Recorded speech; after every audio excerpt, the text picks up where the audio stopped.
If you're not a fan of the powdery, cakey look but still want to get rid of that shine on your face, do you know you can also set your face with a balm? Hi everyone, it's Smitha. Welcome back. Today I'm going to be showing you how to use a balm to set your face instead of powder and make your makeup long lasting and give your skin a very skin-like finish.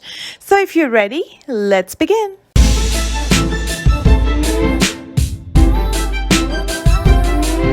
For primer, I'm going to be starting with the Tatcha Silk Canvas. Now keep in mind this is a multitasking velvety balm that I'll be using later to set on my right side. If you didn't know, this can be used on your face, eyes, lips. It blurs, it primes, it protects, it enhances, it's anti-aging, and of course I'm also going to be using it to set my face to get that very natural skin-like finish. For comparison, I'm going to be setting the left side of my face with powder and right side with a balm, and I'm going to be doing a wear test and I'm going to be checking in with you throughout the day.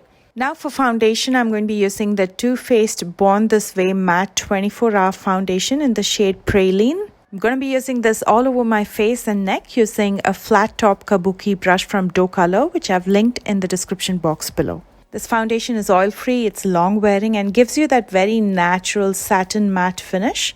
While it gives you a medium coverage, it still covers up all the dark spots and patches on the skin, giving you a very natural finish. And for that extra coverage around my eyes for my dark circles, I'm going to be using the Milani Concealer in the shade 145, which is a true match to my skin tone. And then I'm going to be blending it out with a damp sponge. Just to set around my eyes, I will need a powder because my concealers tend to crease, they settle in the fine lines. So I'm going to be using the Too Faced Born This Way translucent powder to set around my eyes on both sides.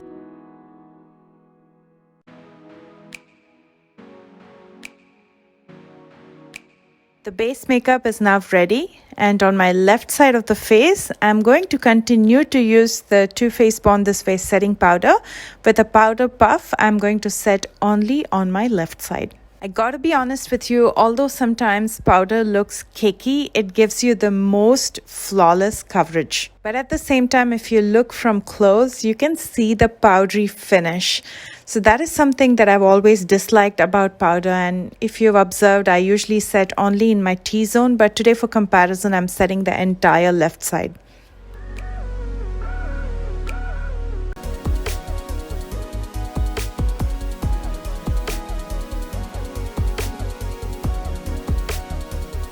So as you can see on my left side, it's completely matte. It looks flawless as compared to my right side where I still have the shine from the foundation. And to be honest, I enjoy that skin-like finish. It looks more natural, especially when you're meeting somebody in person. And now for my right side, I'm going to be using the Tatcha Silk Canvas with another powder puff. I'm going to apply it all over the right side of my face and neck. And when you apply it, make sure to press it in as opposed to pulling or tugging. That's when it'll move the makeup. You don't want to be doing that. So when you push it in or press it in slowly, it's going to set the face. If you observe carefully, it is blurring out the pores. It is removing some of that shine, but it's also keeping some of that shine. So it gives you that natural finish, but at the same time, it sets your face.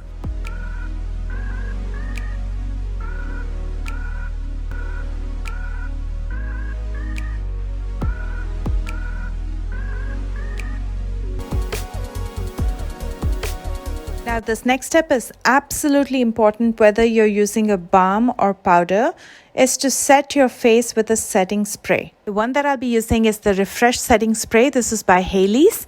I'm going to be wetting a sponge with this and I'm going to gently press the sponge all over my face. You can of course spray it all over your face and let it dry, but I personally prefer to use a sponge like this. That way I saturate my entire face evenly and let it dry. So that way I know that I've set my entire face.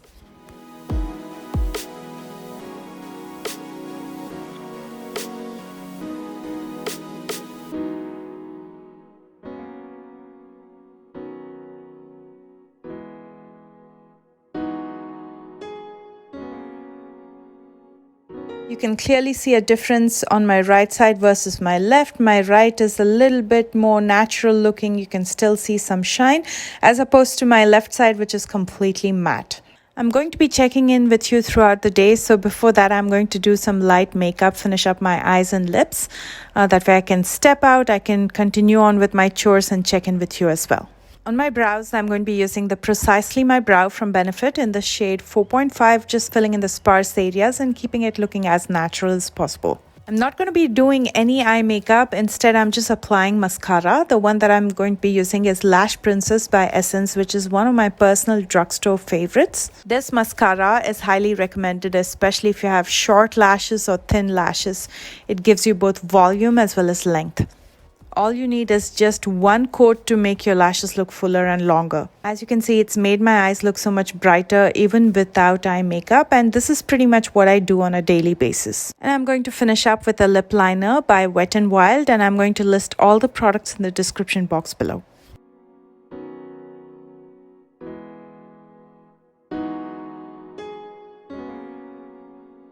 This is pretty much my everyday makeup. That's all I do. It's so quick and easy. And now with the finished look again, as you can see on my left side where I've used the powder, it's completely matte. But on my right side, you can see the shine, you can see the texture. My skin looks like skin. Let me bring you closer, and as you can see on my left side, it looks absolutely flawless. It's completely matte. No shine, but if you look closely you can see a little bit of powder, so it does look powdery. But on my right side it doesn't look as flawless. You can see texture, you can see the shine, but at the same time your skin looks like skin. When you see up close it looks flawless, but at the same time it looks very skin-like, very natural. So that is something that I prefer on a daily basis. The left side of my face where I've used the powder is probably something that I will do for special occasions. And on my right side where it looks more natural is something that I do every day. So depending on the kind of look that you're going for, you can either use powder or you can use a balm to touch up. It's about 7:50 a.m. and I'm going to step out and show you how it looks in natural light. Again, on my right side is where I've used the balm, and on my left side is where I've used the powder, and here is the comparison. Not sure how much the camera captures, but actually when you look in natural light, the side that I've used the powder on, which is my left side, definitely appears more powdery than my right side, which looks more natural. And if you go in extreme sunlight, this is how it looks. On my right side again is with the balm, on my left side is with powder. It's around 2 o'clock, makeup is still holding up and absolutely no touch-ups. The right side again is on the balm side and the left side is the powder side. It's around 6:40 in the evening, and now I can see that on the side where I used the balm is slowly disintegrating. But keep in mind it's been 11 hours since I applied it with zero touch-ups. So that's pretty good for everyday use. On my left side where I used the powder is still holding up pretty good and it still looks flawless. Last check-in, it's around 7:50 in the evening, so it's been 12 hours. On the left side where I used the powder has slowly started to disintegrate as well. I haven't done any touch-ups, especially around my nose is where I can see the difference. And on my right side, it's definitely settled in the creases and fine lines, and I can also see my pores. So it has lasted the entire day, but it definitely doesn't look as flawless as it looked in the morning. But overall, I feel both the sides held up pretty good. And if I had done any touch-ups, it would have still looked flawless and lasted longer. So to conclude, I will continue to use the balm to touch up and to set my face on a daily basis. It's quick, it's easy, it looks very natural. And for special occasions, I'm going to be setting with powder. And of course, I will make sure to touch up. This was just an experiment to show you how long the makeup will last without touching up. But when I use makeup, I definitely do my touch-ups in between to keep it looking fresh. I'd love to hear your thoughts, so let me know which side you liked more by commenting below. And if you enjoyed this tutorial, please don't forget to thumbs up. And if you're new here and if you would want to watch more videos like these, please don't forget to subscribe, and do check out the description box for all the products that I used today, along with links to my social media in case you plan to follow me there. I love you guys so much, and I will see you soon with a brand new one. Bye guys.